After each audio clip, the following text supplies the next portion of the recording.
I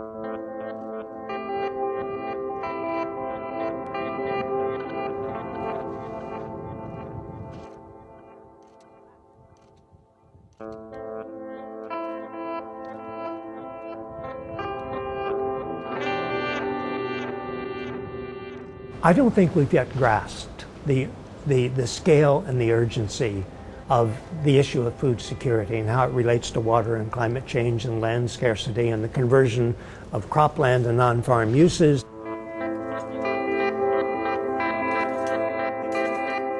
Every night at the dinner table, there are another 216,000 people to be fed. And after a while, that begins to put pressure on resources.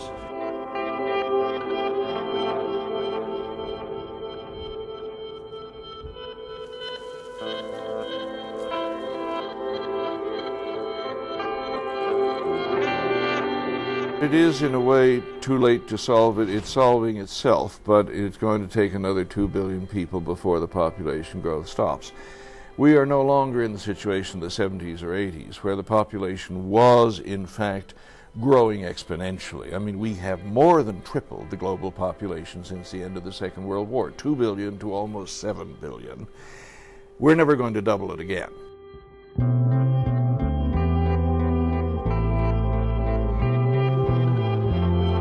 In the developing countries, the big gap right now is in the family planning area. There are over 200 million women in developing countries who want to plan their families, but who do not have access to family planning services. So we're heading for 9 billion, and that is catastrophic. Even without climate change, even without global warming, it's very hard to see where the last 2 billion get fed from.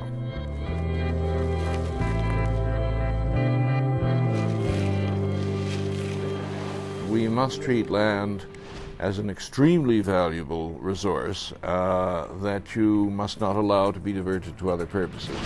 Most developed countries don't grow enough to feed themselves. They import food from elsewhere. It's cheaper to do so. We need to protect our food resources, but I don't think we need to stop people from stealing potatoes, you know.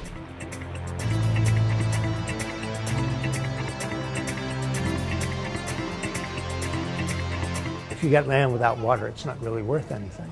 Half the world's people live in countries where water tables are falling.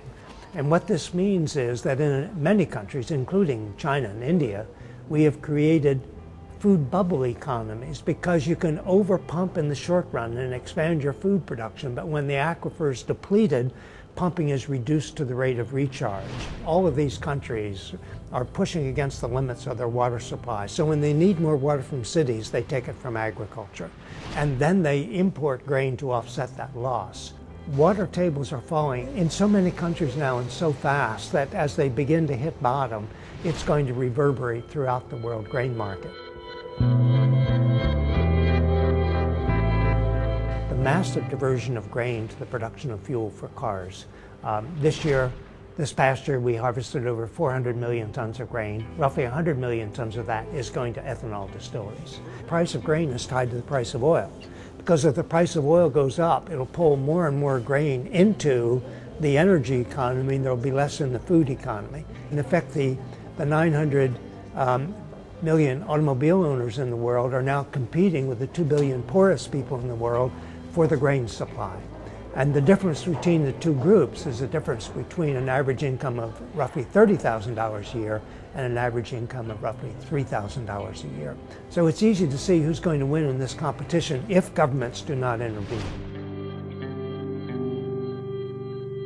If we want to have a decent shot at saving the Greenland ice sheet, we've got to cut carbon emissions probably 80% by 2020, not by 2050, which is what political leaders like to talk about. So we don't have a lot of time to cut carbon emissions.